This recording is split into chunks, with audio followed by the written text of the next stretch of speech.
Hello students, welcome to our channel Mathrix চ্যানেলে তোমাদেরকে আবার একবার স্বাগতম। আজকের যে বিষয়টা তোমাদের কাছে আমি এনে হাজির করেছি সেটা অবশ্যই একটা রাইটিংয়ের উপরে। দেখো, তোমাদের পরীক্ষা আসন্ন নিকটে। যারা মাধ্যমিক নতুন উঠেছ, যারা 2026 সালে মাধ্যমিক ফাইনাল দেবে, এখনও যদিও অনেক সময় রয়েছে, তবে তোমাদের যে ফার্স্ট টার্ম পরীক্ষা, সে ফার্স্ট টার্ম পরীক্ষা হোক কিংবা ফাইনাল পরীক্ষা হোক, এবং সঙ্গে সঙ্গে যে সমস্ত স্টুডেন্ট ক্লাস নবম শ্রেণীতে পড়ছো, 9 ক্লাসে পড়ছো, তাদের জন্য ভীষণভাবে আজকের এই রাইটিং পার্টটা খুব ইম্পর্টেন্ট। রাইটিংটা হচ্ছে যে আমাদের ভারতীয় বংশোদ্ভূত যে একজন সায়েন্টিস্ট নাসার, সেই সুনিতা উইলিয়ামসের ব্যাপারে। দেখো, তোমাদের রাইটিংগুলো কিন্তু এইভাবে দেয় যে কোনো রিসেন্ট টপিক নিয়ে যে রাইটিংগুলো হয় সেগুলো কিন্তু তোমাদের দেওয়া হয়। এবার রিসেন্ট টপিক যেটা পাওয়া গেছে সেটা হচ্ছে অবশ্যই সুনিতা উইলিয়ামস, একটা যুগান্তকারী ঘটনা, যার ফেরার কথা ছিল মাত্র কয়েকদিনের মধ্যে, তার ফিরতে সময় লাগলো 9 মাস। এর পিছনে যে কারণটা, এর প্রতিবেদনটা, এটা তোমাদের জন্য ভীষণই গুরুত্বপূর্ণ, সেটা 9 ক্লাসের জন্য এবং মাধ্যমিকের জন্য, যারা 10 ক্লাসে পড়ছো, যারা ফার্স্ট টার্ম পরীক্ষা দেবে বা ফাইনাল দেবে। তো আজকে তোমার এই বিষয়টা নিয়ে কোন কোন বিষয়, অর্থাৎ কি কি থাকতে পারে, যেমন সুনিতা উইলিয়ামস থেকে প্যারাগ্রাফ দিতে পারে, বায়োগ্রাফি দিতে পারে, রিপোর্ট দিতে পারে, সে যাই দিক না কেন, তোমাদের আজকের এই ভিডিওতে আমি সেই জিনিসের রাইটিং নিয়ে আজকে বুঝতে হয়েছি যে জিনিসটা তুমি পড়ে গেলে পরীক্ষাতে লিখতে পারবে। সো আমরা বেশি সময় নষ্ট করবো না, আজকে দেখে নেবো সুনিতা উইলিয়ামসের ব্যাপারে আসলে রাইটিংটা কী রয়েছে।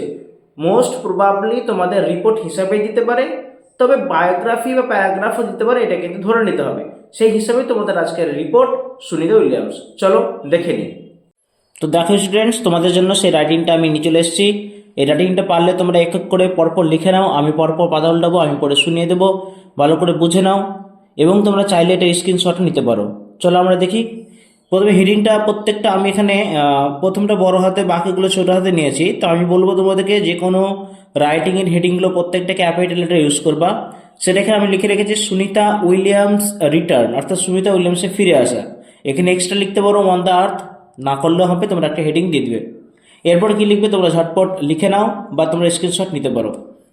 দেখো কি লেখা আছে, 2 astronauts from NASA, Sunita Williams and Butch Wilmore, তাই না? এরা জুড়িদার কিন্তু গিয়েছিল সেই মহাকাশে।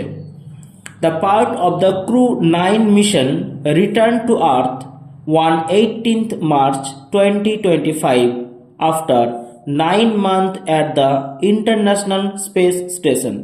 তোমাদের এটা কিন্তু বেশিরভাগ চান্স কিন্তু রিপোর্টের মধ্যে দেওয়ার, সেই হিসেবে লেখা। তবে যদি প্যারাগ্রাফ দেয় তাহলে কিন্তু এটাই লিখবে, কোনো সমস্যা নেই, কোনো ঝামেলা নেই।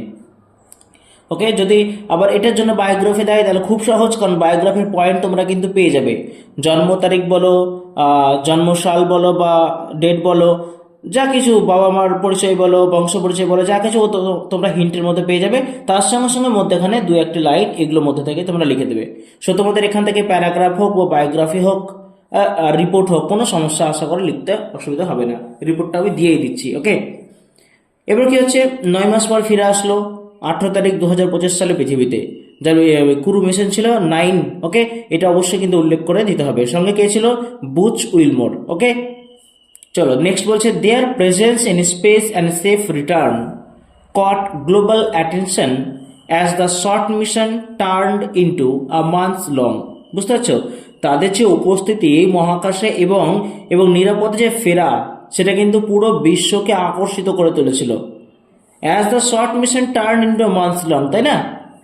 ওকে, they travelled to ISS for a schedule 8-day mission.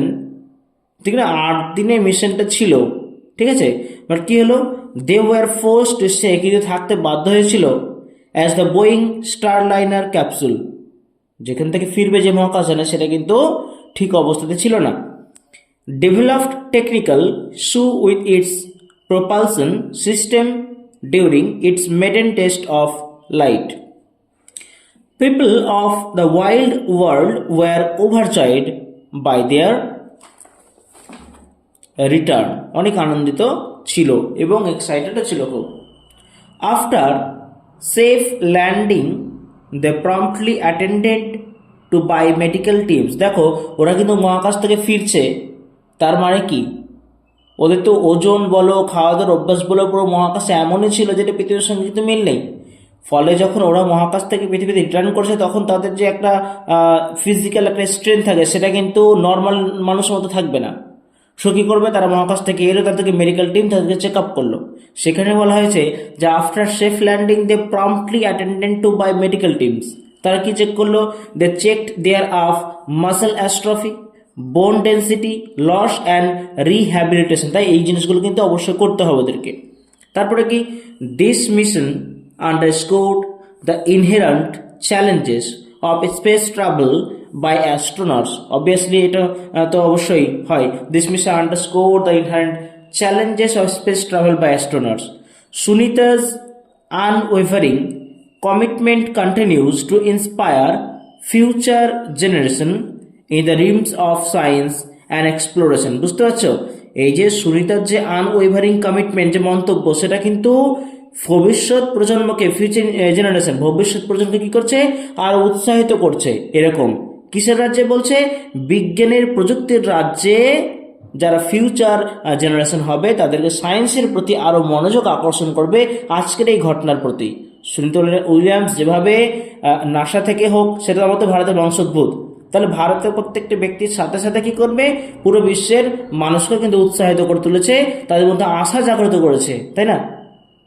তার মানে একটা ভেবে দেখো, মহিলা হিসেবে তিনি কিন্তু দারুণ একটা কাজ করেছেন, যে কাজ কিন্তু অন্যান্য আমরা কেউ কিন্তু চেষ্টা করতে করা কথা অনেকেই ভাবতেই পারি না। সো এই কিন্তু অবশ্যই একটা ভালো রিপোর্ট তোমাদের কিন্তু অবশ্যই আসতে পারে। এটা অ্যাকচুয়ালি রিসেন্ট রিপোর্ট, তোমরা আরেকবার দেখে নাও। আমি একবার স্কোর করে উঠিয়ে দিচ্ছি, লিখে না হলে আরেকবার পজ করে লিখে নিতে পারো, অথবা তোমরা কিন্তু স্ক্রিনশট চাইলে নিতে পারো। ওকে, এই ছিল আজকের আয়োজন সুনিতা উইলিয়ামসের রিটার্নের ব্যাপারে, যেটা কিন্তু সারা বিশ্ব দেখেছে, সারা বিশ্বে কিন্তু দৃষ্টিপাত করেছে এর উপরে। ওকে, তো আজকে ছিল রিপোর্ট। ভালো লাগলে অবশ্যই চ্যানেলটিকে লাইক, শেয়ার এবং সাবস্ক্রাইব করে দিতে ভুলবে না। আজকের জন্য গুড বাই, দেখা হচ্ছে পরের ভিডিওতে।